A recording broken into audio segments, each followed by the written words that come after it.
너희에게 평강이 있을지어다. 아멘. 요 근래에 여행을 좀 다녀오셨습니까? 혹은 갈 계획을 가지고 계십니까? 누구하고 여행할 때 가장 즐거우시던가요? 이제 날씨가 좀 풀렸으니 어디 좀 가고 싶지 않으셔요? 여행할 때마다 종종 이런저런 선택들을 할 때가 있습니다. 아무리 패키지여도 계획된 여행을 해도 선택을 하게 됩니다. 자유여행은 더 할 말도 없겠죠. 제가 학교에서 근무할 때에 대학생들을 데리고 제주도로 수학여행을 간 적이 있습니다.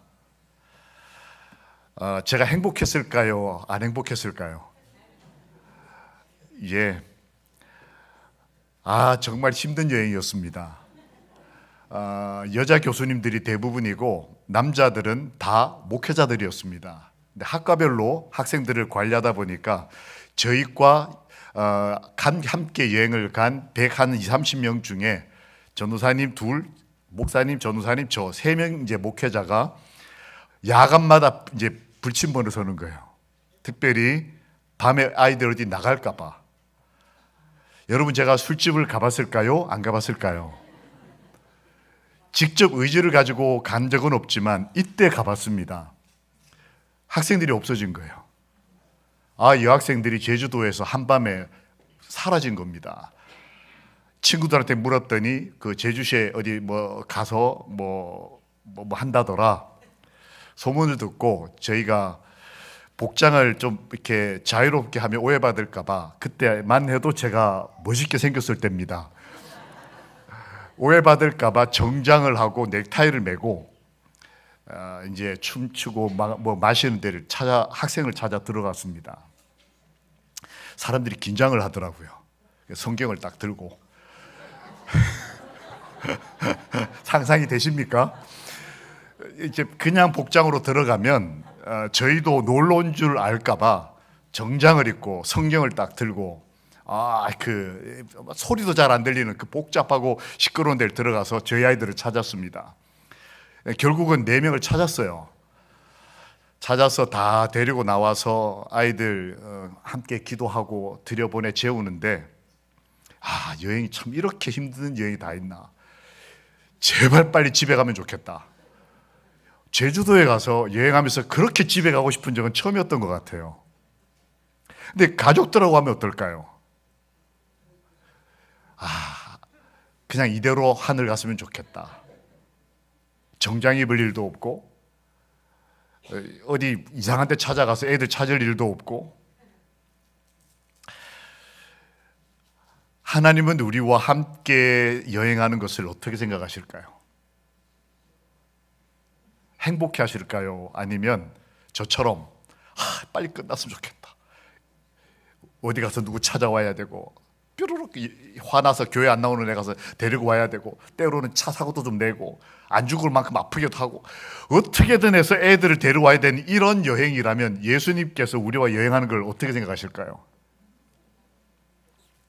온 회중이 소리를 높여 부르짖으며 백성이 밤새도록 통곡하였더라. 이 여행 중에 학생들이 밤새도록 운다는 얘기입니다.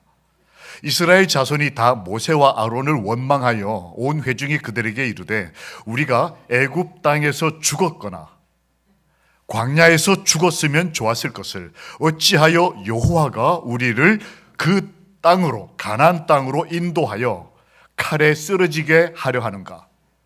우리 처자가 사로 잡히리니 애굽으로 돌아가는 것이 낫지 아니하냐. 여행 중에 있던 이스라엘 백성이 통곡을 하고 우는 겁니다. 여행이 너무 행복하지 않은 거예요. 이거 다 죽겠다. 차라리 떠나왔던 애굽 돌아가는 게 더 좋겠어. 아니면 여기 광야에서 죽었으면 좋겠어. 저기 가면 내 자식들이 다 잡혀갈까 걱정이 되는 거예요. 앞날이 두려운 것입니다. 왜 이스라엘 백성이 통곡했을까요? 여기가 통곡의 벽이죠. 이스라엘 통곡의 벽. 왜 이스라엘 백성들이 여행 중에 하나님과 함께 지금 여행하는 중에 통곡했을까요? 왜 다시 돌아가기를, 애굽으로 돌아가기를 원했을까요? 혹시 여러분, 이 출애굽 사건은 우리가 죄악된 땅에서 떠나서 가족들과 사랑하는 하나님과 함께 가나안 하늘나라로 가는 여정을 예표하는 성경 기록인데, 우리도 혹시 신앙생활하면서 옛날로 돌아갔으면, 이거 하나도 안 행복하다, 안식일날 교회 와서 마석교회 다니는 거 너무 힘들다, 그러니까 차라리 교회 안 나오고 말겠다, 혹시 여러분 이런 유혹과 결정하신 적 없습니까? 현대 기독교인들 가운데 꽤 많아요, 이런 고민을 하는 게. 그런데 지금 이 시대만 그런 게 아니고 하나님이 현현하는 시대에, 눈에 보이는 시대에도 하나님의 사람들이 뭔 생각했다? 이거 하나님과 여행하는 거 이거 언해피해요, 행복하지 않다고 생각하는 겁니다. 여러분 아시는 대로 출애굽, 이거 이제 이스라엘 백성이 애굽에서 나오는 걸 얘기하지 않습니까? 이러고 난 다음에 한 1년 지나고 나서 이스라엘 백성이 도착한 곳이 시내산이었어요. 원래는 시내산까지 50일 만에 도착을 하고 시내산에서 한 1년을 보냅니다. 뭐 했습니까? 지나시길날 거기서 교회를 지어요. 십계명도 받고 교회도 짓고 시내산까지 가서 거기서 보낸 시간이 1년 정도 됩니다. 그리고 여러분 아시는 대로 가데스 바니아, 즉 가나안 바로 앞까지 가는데 한 달이 걸립니다. 사실은 이 한 달은 그 성전을 지어놓고 난 다음에 이 교회 운영을 어떻게 할 것인지에 대한 제사법, 그 다음에 그 목사님들의 어떤 생활, 안식을 지키는 법, 이런 거를 배우는 기간이 한 달이었고요. 그리고 가데스 바니아, 가나안 가기 직전까지는 11일, 열하루 만에 갔어요. 그러니까 실제로는 1년 한 달 10일 정도 걸려서 이스라엘 백성은 여행할 거 다 했습니다. 목적지 바로 앞까지 갔어요. 그런데 가나안에 들어가기까지 38년 9개월이 걸립니다. 우리가 보통 애굽에서 떠나서 가나안에 가기까지 40년이라고 생각하는데, 40년 정말 힘들었겠다, 하나님 왜 이렇게 긴 여행을 하셨습니까? 아니에요. 원래 계획은 짧았어요. 그 1년짜리도 너무 길지 않습니까? 세계 일주 1년. 사실 1년도 하나님께서 바로 가나안으로 가면 준비 안 된 이스라엘 백성들이 가나안의 민족들하고 싸웠을 경우에 조직도 없죠, 훈련도 안 돼 있죠, 싸워본 경험도 없죠.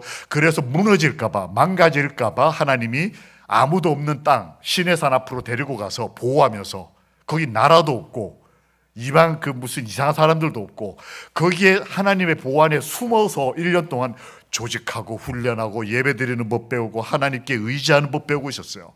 그리고 실제로 목적지까지는 10하루 만에 갔습니다.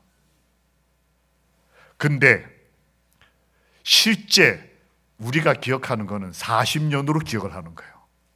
왜냐하면 그 가나안 접경에서 뭔가를 잘못 선택해요. 그래서 뱅뱅 돌기 시작하면서 38년 9개월을 보냅니다. 이 1년 출애굽하고 시내산까지를 기록한 책이 출애굽기예요. 그리고 한 달 동안에 하나님이 교회를 어떻게 운영하는지, 이것을 기록한 게 레위기입니다. 그리고 나머지 38년 9개월을 기록한 성경책은 뭘까요?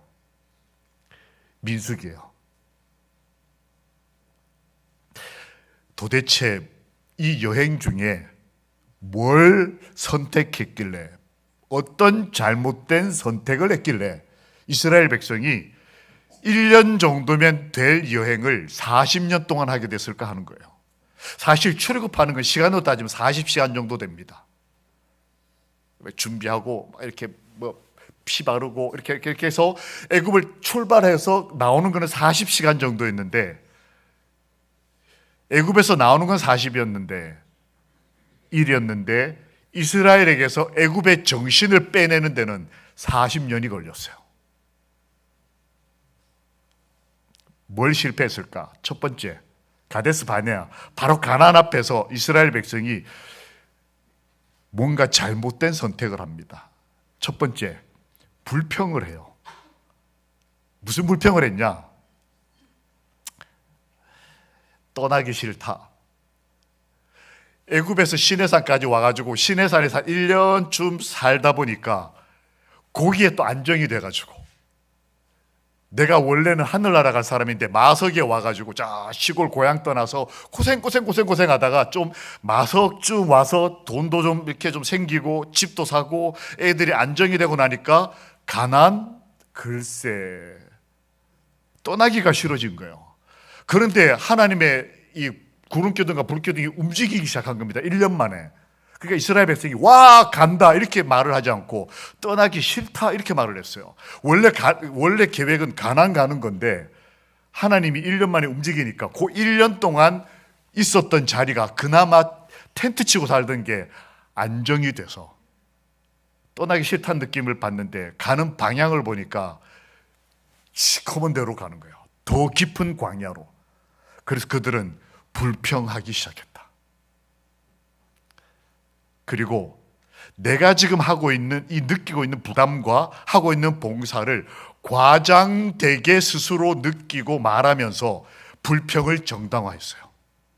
내가 교회 와서 집사로 봉사하는 거, 내가 안식일 교인이 되고 난 다음에 11금 내고 감사금 내고 월정연금 내는 거를 나를 위해서는 수백만 원을 쓰지만 교회에다 얼마 몇십만 원 내는 거를 나 이거 정말 부담된다. 이렇게 자기가 지금 하고 있는 거를 엄청 많은 희생하는 것처럼 과장하면서 그래서 나는 힘들어 라고 이렇게 불평을 하기 시작했다. 이 구체적인 묘사가 다 부조와 선지자라는 책에 나오는 표현들이에요. 그냥 대놓고 모세 싫어 이렇게 한 게 아니고 생활에 건건이 불평할 요소들을 찾았다. 이유가 뭐였느냐? 욕망 때문이었다. 그 결과로 가족이 서로 간에 배신을 합니다. 이 모세의 누나 미리암이 정말 목숨을 걸고 동생을 지켰잖아요. 그런데 이 불평의 정신이 사실은 미리암 처음에 불평 안 했어요. 그런데 이 사람이 불평하고 불평이 전달돼서 어느 순간에 교회 전체가 불평이 습관화됐어요. 그래서 이스라엘 백성 가운데 가장 거룩한 그룹에 속했던 미리암이 누구를 비난하냐면 자기가 목숨 걸고 지켰던 동생 모세, 하나님을 직접 대면하여 만났던 모세를 대놓고 비난합니다. 저 피부가 검은 여자하고 결혼했다고, 모세의 아내가 시보라라고 미디안 광야 피부 색깔이 조금 다른 사람하고 결혼했다고 누나가 남동생을 비난했는데 사실 이것 때문에 피가 섞인 것 때문에 비난하는 게 아니었어요. 이유가 뭐였느냐? 자기보다 모세의 영향력이 큰 것에 대해서 불평을 가지기 시작했어요. 내가 조금 더 돋보이고 싶고 내가 하는 영향력이 점점 커지는데 그 사람이 나를 가로막는 것 같고 남들이 저 사람을 더 좋아하는 것 같아서 영향력이라는 그것 때문에 모세를 질투했기 때문에 모세를 끌어내리기 위해서 모세의 약점으로 보였던 그 이방 여자와 결혼한 것을 걸고 넘어진 게 누구다? 올케였어요. 집안으로 말하면 올케가 비난을 하는 겁니다. 근데 더 깊이 들어가 봤더니 자존심 때문이었다. 이스라엘 백성이 불평을 해가지고 그 문제를 해결하려고 모세가 하나님께 불평 비슷한 기도를 합니다. 그때 하나님이 참 너 혼자서 충분히 할 수 있는데 정말 힘들어? 이 과장되게 불평하니까 모세조차도 하나님께서 그 기도를 들어서 70인의 장로를 뽑아주셔요. 여러분 어떤 의미에서 장로님이 계신 게 장점이기도 하지만 장로의 첫 시작이 뭐냐면 사람들의 불평 때문에 용기를 잃어버린 목사님이 도와줄 사람을 뽑느라고 뽑은 게 장로들이에요. 그 70명을 뽑았는데 더 문제는 이 70명을 뽑을 때 모세가 미리암하고 형 아론하고 의논하지 않습니다. 나와 의논하지 않았다는 사실이 때문에 자존심이 상해서 미리암이 그 영향력이 작아질까 봐 자기 남동생 그 이스라엘 백성의 최고 지도자를 비난하는 거예요. 비난의 겉모습 내용과 상관없이 본심은 뭐다? 이 자존심 문제였어요. 교회 행정에서 내가 제껴졌다. 좀 내가 중심 인물이 아닌 것 같다. 내 영향력이 약해지는 것 같다. 이런 것 때문에 장로들이 뽑히고, 그런 것 장로님들이 뽑힐 때 내가 장로 안 됐기 때문에 미리암은 모세를 직격했어요. 영감의 글에 보면 그들은 뭐까지 욕심을 냈냐면 거룩함과 높은 지위에 대한 욕망을 드러냈다. 교회를 다니는데도 거룩함도 질투를 하는 겁니다. 저 사람의 기도가 더 응답이 잘 되고, 저 사람이 더 영성이 있고, 저 사람의 집안이 더 하나님의 복을 받는다라고 느껴지는 것이 감사합니다가 아니고 기분 나쁜 거예요. 질투가 느껴졌다. 영성에 대해서도 질투를 느끼는 거예요. 그리고 그 영성에 기초한 지위에 대한 욕망을 드러내서 선거운동하고, 내가 뭐가 되겠다고 하고, 괜히 옆에 있는 사람 뭐 이거 되세요 부추기고. 왜 그럴까? 이스라엘 백성들이 그랬다. 이것 때문에 거의 가나까지 왔다가 38년 9개월을 다시, 첫 번째 이유였습니다. 우리 가운데 불평의 정신이 있다면 기꺼이 버릴 수 있도록 거룩한 용기를 하나님께서 주시기를 주님의 이름으로 축원합니다. 두 번째, 이스라엘 백성이 뭘 잘못 선택했길래 이렇게 됐을까? 38년을 돌아다녔을까? 불신 때문이었어요. 그들은 지금 열재앙을 통해서 하나님이 살아계신 걸 완전히 정확하게 분명하게 봤습니다. 홍해가 갈라지고 애국 군대가 전멸하는 걸 봤어요. 만나가 내리는 것을 매일 아침 먹으면서 경험했습니다. 하나님이 십계명을 주시면서 정말 시내산에서 임재하시는 걸 봤어요. 썬 물이 달아지는 것도 경험했습니다. 그런데 그들은 가나안 직전에 가서 하나님을 불신했어요. 어떻게 했느냐? 조직적으로 불신했습니다. 이스라엘 백성들이 민수기 앞부분에 보면 군대를 조직하고, 그 다음에 레위인들을 조직하고, 이렇게 해서 하나님의 사람으로 조직을 갖춰 나가는데, 민수기서에 보면 또 다른 조직이 하나 생깁니다. 고라와 다단은 저기 정치하는 하나님 안 믿는 사람이 아니고 레위인이었어요. 즉 교회에서 가장 중요한 임무를 맡은 사람이었어요. 그리고 모세의 사촌지간이었습니다. 그런데 그들이 당을 만들어요. 교회 안에 자기하고 친한 사람들을 모읍니다. 자기 스타일에 맞는 사람들, 250명이 각 지파의 지도자들이었어요. 그러니까 하나님이 지금 조직을 하고 지도자를 뽑는데, 사단이 이 사람들을 통해서 또 다른 지도자들과 조직을 만들어서 조직이 조직을 배신하도록, 교회가 싸우도록, 교회 안에 어떤 파와 어떤 파가 싸우도록, 굉장한 시험에 들었습니다. 그 결과로 사람들이 여호와를 원망하게 됐어요. 이 250명이 이 일종의 쿠데타를 일으키죠. 너만 하나님의 사람이냐? 나도 하나님의 사람이다. 이렇게 나를 뽑아주세요 하고 250명의 각 힘 있는 사람들, 그러니까 아마 투표를 했으면 고라가 아마 다음 차기 합회장이 됐을 겁니다. 근데 하나님이 그걸 그대로 보고 두지 않으셨어요. 그들 250명과 고라와 다단을 다 그 죄를 벌하셨습니다. 근데 문제는 이스라엘 백성이 이 반역의 정신과 불평의 정신이 일상화돼 가지고 이 250명이 벌 받는 것에 대해서 내가 조심해야지, 다시는 죄를 지면 안 되겠다라고 생각하는 것이 아니고, 왜 이 지도자들, 힘 있는 사람들, 우리 친구, 이 사람들을 벌하느냐라고 모세에게 원망하는 것이 아니고 하나님께 원망을 했어요. 그게 오늘 읽었던 성경절입니다. 여호와를 원망하면서 우리가 여기까지 와가지고 내 친구, 내 지도자, 나를 밀어줄 것 같았던 250명의 유력한 장로님들이 한순간에 싹 사라지는 걸 보고 내가 정말 두려움으로 회개하고 가난으로 들어가야지 이렇게 생각했어야 되는데 그러지 않고 내 뒷배가 사라진 것에 대해서 하나님께 원망했다. 그걸 기록한 책이 브메드바르예요. 우리 한국말로는 민수기, 사람을 숫자를 센다 해서 민수기인데 원래 이 성경책의 히브리 이름은 광야에서예요. 광야에서 이렇게 무너졌다. 방황의 책이었습니다. 이 결과로 하나님의 능력이 제한됐어요. 만약에 모세와 이스라엘 백성이 하나님을 전적으로 믿었다면 바로 그 길로 가나안으로 들어갔을 텐데 믿음을 드러내지 못했습니다. 이 일은 이 교단에 1800년 후반에 일어났어요. 1888년에 믿음으로 말미암은 의라고 하는 주제가 이 교단 안에 큰 이슈로 이 교회 전체를 회의에 불러일으켰습니다. 부흥을 일으켰어요.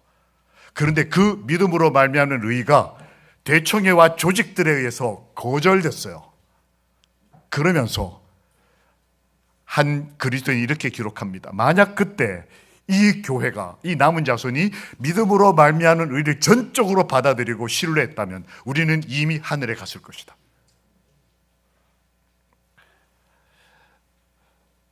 세 번째 실수와 선택은 for us였어요.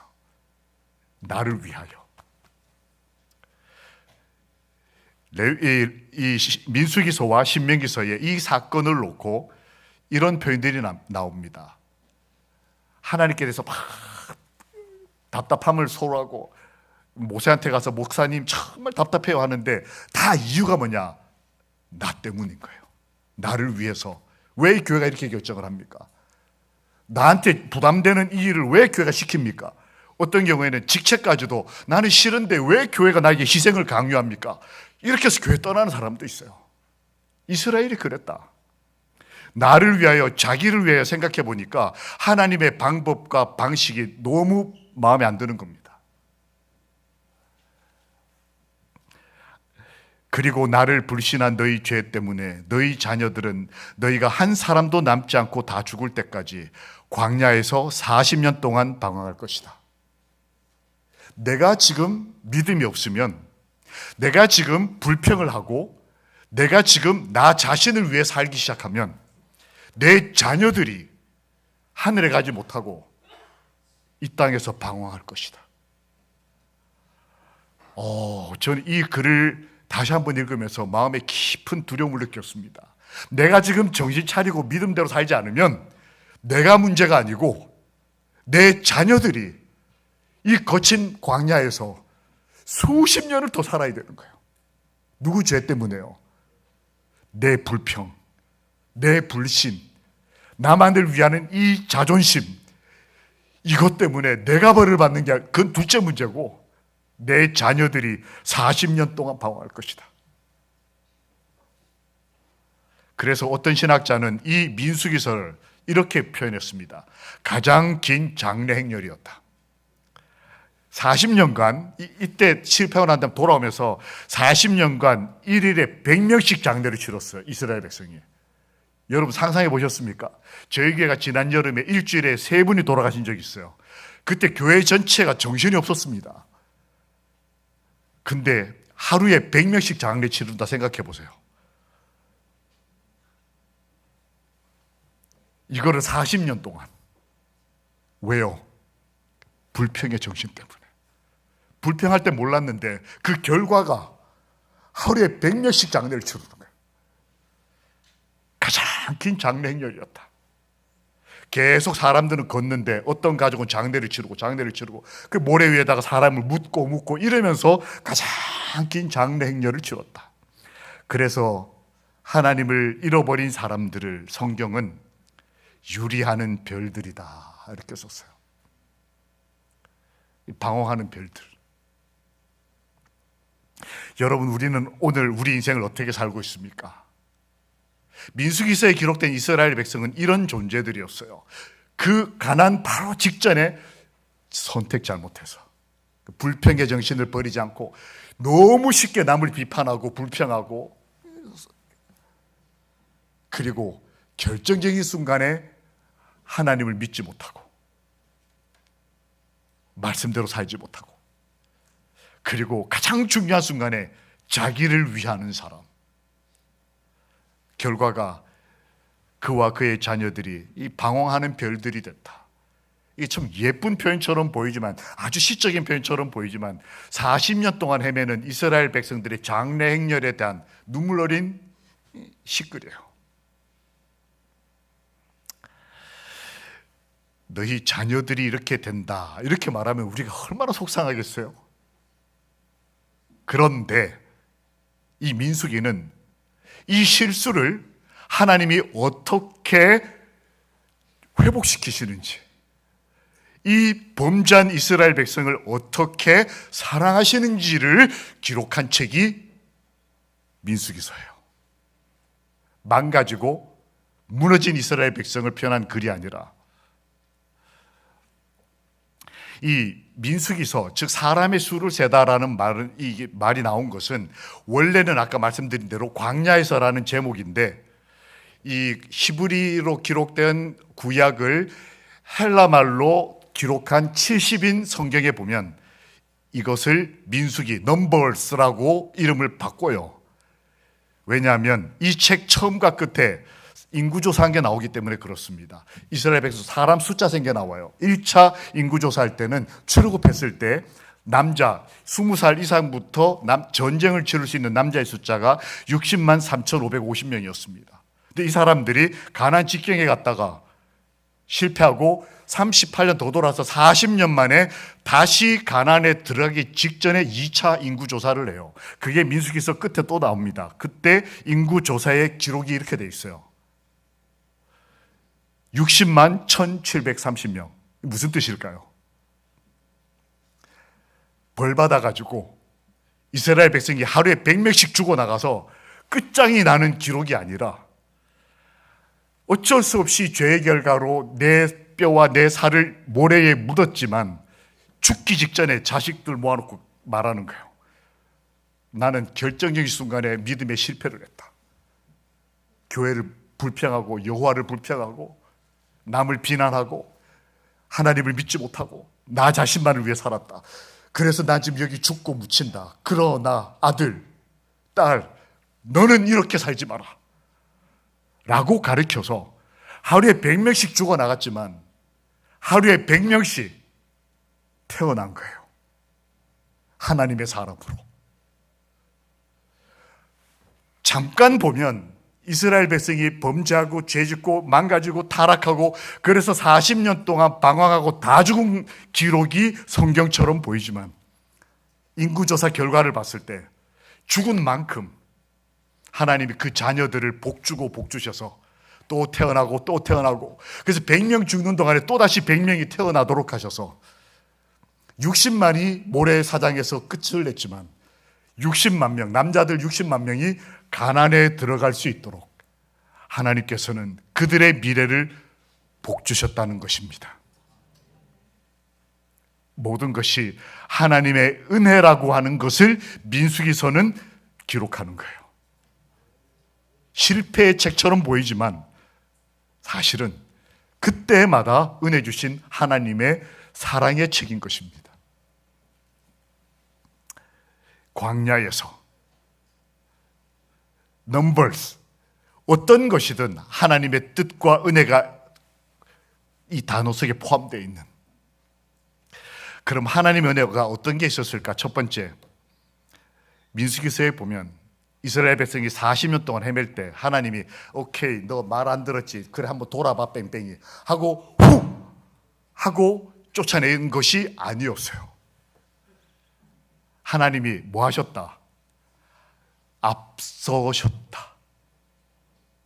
이스라엘 백성이 지금 갔던 길을 다시 돌아서 38년을 뱅뱅 도는데 그 제일 앞에 서신 분이 누구냐면 하나님이셨다는 거예요. 저같이 못난 선생은 학생들이 술 먹으러 다니고 막 사고 치면 빨리 집에 갔으면 좋겠다, 여행 빨리 끝났으면 좋겠다 하는 모자란 목사지만 하나님은 그런 분이 아니시라는 거예요. 우리가 실수하거나 잘못을 저질러 지금 이 자리에 있을지언정 우리 하나님은 팽개쳐 두시는 분 아니시고 우리 앞서 걸으시는 분. 근데 성경편 그대로 하면 먼저 가서 뭘 찾으셨다? 우리 쉴 곳을 찾으셨다 이렇게 되어 있어요. 이런 분이 우리 아버지십니다. 우리가 참 힘들게 살고 지난 일주일 또 눈이 와가지고 춥기는 춥고, 그런데 하나님은 먼저 가서 저희 목회자들이 내려오기도 전에 장로님, 집사님 먼저 오셔가지고 다 눈치우고 계시고, 그래서 늦게 나온 저희 목회자들이 부끄러워가지고 막 후다닥 뛰어다니게 만드시는 그런 우리 그리스도의 정신을 가진 성도님들, 그분들보다 먼저 누가 오셨다고 저는 믿느냐면 하나님이 먼저 오셨다. 우리 앞서 가시는 우리 아버지.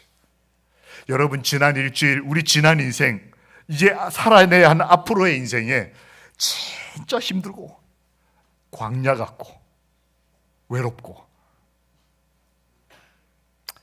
그때마다 우리 주님이 나보다 먼저 가시면서 내 쉴 곳을 찾으시는 분이 우리 아버지시라는 사실을 분명하게 믿고 기억하게 되시기를 예수님 이름으로 기도합니다. 아멘. 주님은 이 말 안 듣는 이 자녀들을 뭐 하셨다? 제 성경에 보니까 안았다라고 하는 표현이 있더라고요. 임지민 청년 어디 있습니까? 지민이.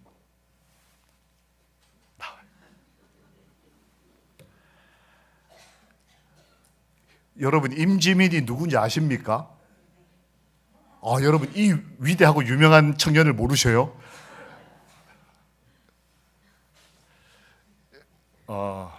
우리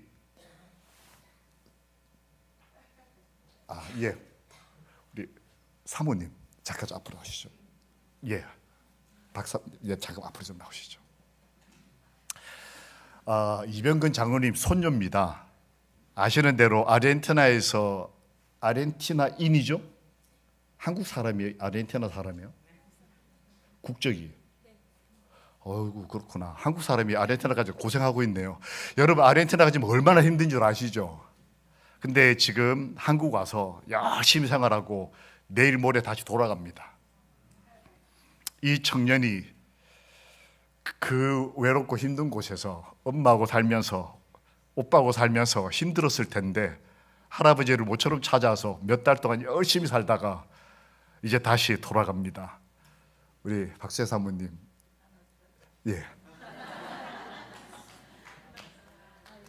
잘 살아 이렇게 같이 손잡고 들어가.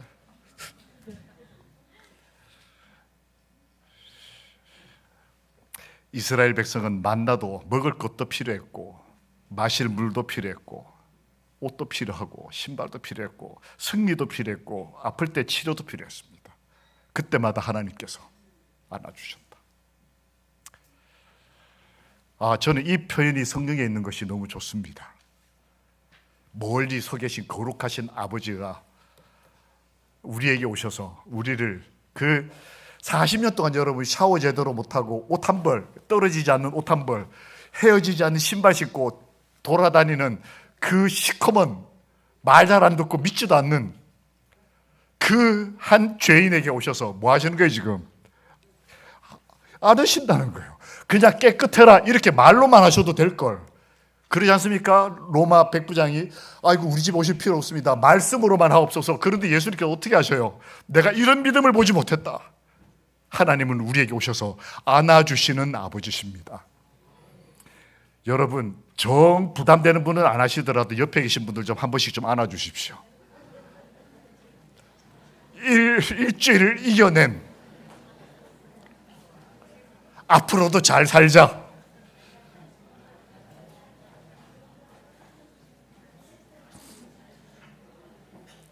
너희보다 먼저 가시는 너희의 하나님 여호와께서 애굽에서 누구를 위하여? 너희를 위하여. 이스라엘 백성은 나를 위하여인데 하나님은 너희를 위하여 너희 목전에서 모든 일을 행하신 것 같이 이제도 너희를 위하여 싸우실 것이며, 광야에서도 너희가 당하였거니와 사람이 자기의 아들을 뭐하는 것 같이 안는 것 같이 너희의 하나님 여호와께서 너희가 걸어온 길에서 너희를 안으사 이곳까지 이르게 하셨느니라. 아멘. 또 다른 하나님의 은혜가 민수기서에 기록되어 있습니다. 하나님께서 예수 그리스도를 보라고 요청하신 거예요. 이스라엘 백성이 뭘 보고 살아야 될지를 몰랐던 거예요. 자꾸 그 여리고성이 보이고 나보다 키가 큰 사람이 보이고 훨씬 금은이 많은 나라들이 보일 때에 하나님께서는 성소를 통해, 어린 양을 통해, 하나님의 계명을 통해 안식일을 주셔서 레위인들의 봉사하는 걸 통해 하다 뭐까지요? 뱀까지 높이 들어서 누구를 보라? 예수 그리스도를 바라보라. 방황하는 이스라엘 백성들에게 너가 주변 것들 보다가 이렇게 됐으니까 이제는 예수 그리스도를 보라. 주님이 말씀하십니다. 여호와께서 이르시되 내가 모세의 말대로, 모세가 가장 하나님께 기도했어요. 모세의 말, 너 말대로 사하노라, 용서하노라. 누구를요? 여러분과 저를. 여러분, 지난 일주일의 삶, 지난 우리 인생의 삶을 주님이 용서하셨으므로 믿음과 용기를 가지고 하나님 안에서 자유를 얻으시기를 주님의 이름으로 기도합니다. 아멘. 우리 하나님은 for you, 죄인은 for me, us, 나를 위해서, 자기를 위해서. 그런데 하나님은 나는 너희를 위해서, 너를 위해서. 그 정신과 그 사랑을 경험한 시드기야라는 한 그리스도인이 죄가 진영 안에 들어왔을 때 죄를 끝냈습니다. 근데 그 글 기록에 보면 for God 이렇게 되어 있어요. 드디어 이스라엘 백성이 하나님을 위하여 변화된 것입니다. 자기를 위하고 자기를 위하고 자기를 위하던 이스라엘 백성, 민수기서의 기록에 그걸로 끝날 뻔했어요.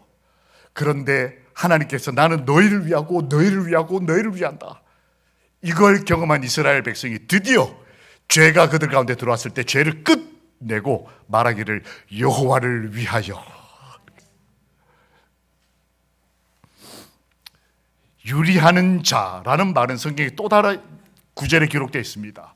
똑같이 방황하는 사람처럼 보여요. 나그네들입니다. 그런데 이 유리하는 사람은 신자들이에요.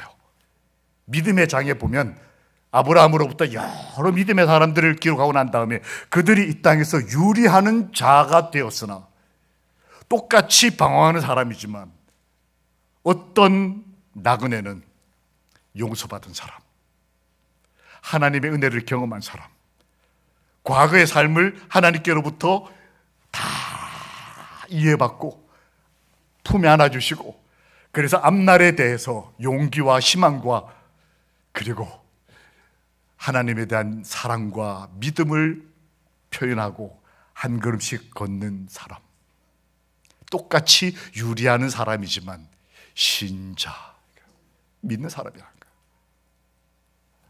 하나님은 거룩하고 행복한 백성이 되도록 하시기 위하여 애굽에서 우리를 인도하셨습니다.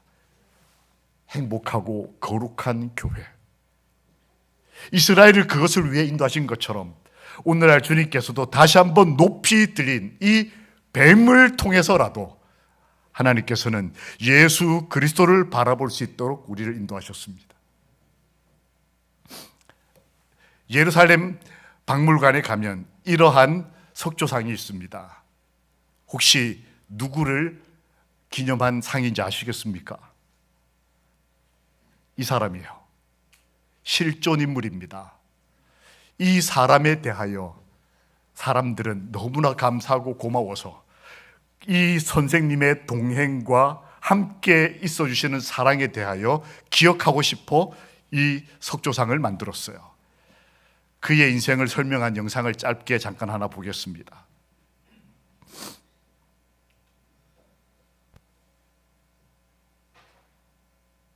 여기 한 남자가 어린 아이 190명을 가스실로 데려가고 있습니다. 80명이 지난 지금도 그의 행동을 전 세계가 찬사하고 있습니다. 그는 소아과 의사였던 야누스 코르작이었습니다. 2차 세계대전이 발발하자 의사를 그만두고 유대인 고아원을 운영하고 그리고 얼마 후 그의 고아원 아이들도 수용소로 이주하게 되었습니다. 야누스는 이 세상이 아니었음에도 불구하고 아이들 곁을 떠나지 않았습니다. 뿐만 아니라 아이들을 살리기 위해서 자신의 전 재산을 들여 아이들을 예전같이 살게 했습니다. 그러나 1942년 강제 거주 지역의 유대인들을 학살하기 시작할 때 독일군은 이 192명의 고아들을 학살하기 위해서 수용소로 데려가려 했습니다. 아이들은 죽음을 예감한 듯이 눈물을 흘렸고 비명을 지르기 시작했습니다. 그때 야누스는 아이들에게 조용히 침을 싸라고 말했습니다. 그의 모습은 흐트러짐 없이 당당했고 굳셌습니다. 그리고 그의 뒤에는 가장 멋진 옷을 차려입은 아이들이 당당히 걷고 있었습니다. 그런데 목적지에 이르렀을 때 한 장교가 야누스를 알아보고 도망칠 기회를 주었습니다. 그럼에도 불구하고 그는 아이들을 떠나지 않았습니다. 우리 아이들이 이 차를 처음 타서 무서워하는데 누군가 손을 잡아줘야 되지 않겠는가. 난 결코 아이들을 두고 떠나지 않을 것입니다. 그는 아이들을 달래고 안심시키기 위해서 자신의 목숨을 희생했습니다.